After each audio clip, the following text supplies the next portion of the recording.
به نام آن خداوند که جان آفرید، سخن گفتن اندر زبان آفرید.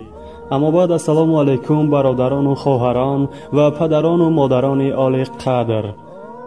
خواستم امروز بهر شمایان سرگذشت یک یتیم پسر را نقل کنم و شمایان با دقت تا با آخر گوش دهید و باوری دارم که پسندتان می آید.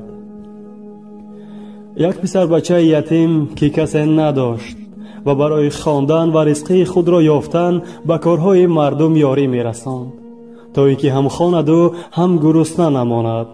با این طریق روزهایش را می گذرانید. یکی از روزها مبلغ کوتک تمام می شود و کودکی بیچاره گرسنه می ماند و دروازه را می کوبد تا اینکه یگان چیزی خوردنی خواهش کند. دروازه را یک زن می گشاید. کودکی بیچاره از شرم زیاد گرسنگیش را فراموش می کند و با صدای پست می گوید: خواهش می کنم اگر ممکن باشد یک استکان آب می دادید. زن فهمید که کودک گرسنه است و به جای آب یک استکان کلان شیر می آورد. کودک آهسته آهسته همش را نوشید. وقتی که تمام کرد بعداً با صدای پست پرسید: چند سامان باید به شما بدهم؟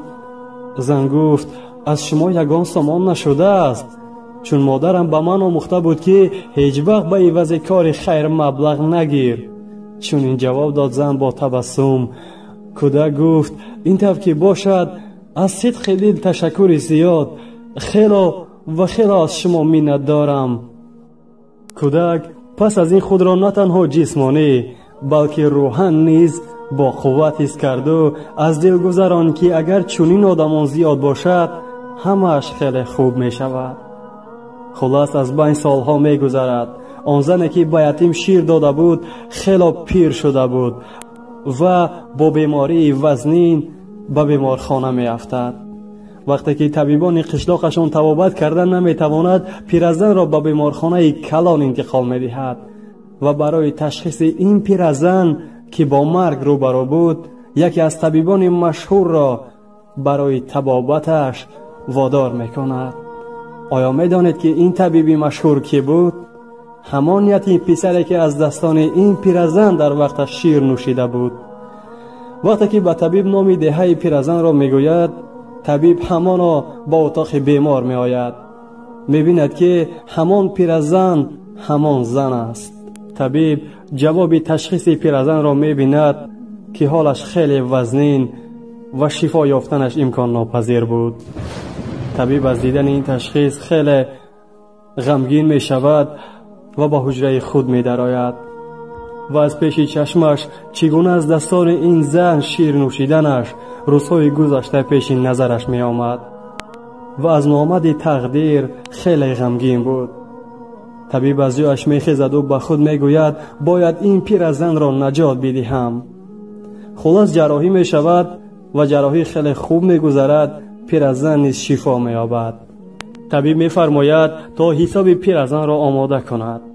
حساب طبابت پیرزن را آماده کرده به طبیب می آورد. حساب آنقدر مبلغ زیاد شده بود که پیرزن پرداخت کرده نمی توانست.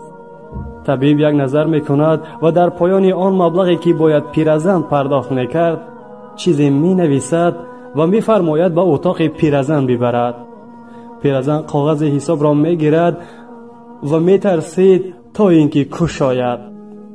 پیرزن باوری داشت که مبلغ طبابتیش خیلی زیاد است و برای پرداخت کردنش تا آخر عمرش باید هر روز از صبح تا شام کار میکرد و نهایت با دستان لرزان کاغذ را میکشاید و در جای پرداخت امضای طبیب و پایانتر از آن نوشته شده بود که همه حساب طبابت شما با یک استکان شیر پرداخت کرده شد.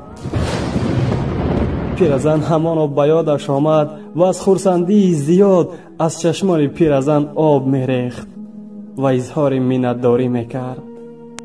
میگویند تنها غم یتیم را شخص میخورد که خود مثل او یتیم و بیچاره بود.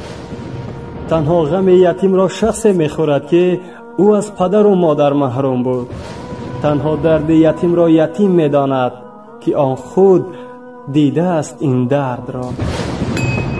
همه این قصه را بهر آن خاطر بهر شمایان نقل کردم که دوستان، اگر میتوانید نیکی کنید، نیکی کردن نمیتوانید پس هیچگاه بدی نکنید. با شما بودم شیرافکن منیر با کانال پهنامه زندگی. باقی سر بلند و خانه آباد باشید.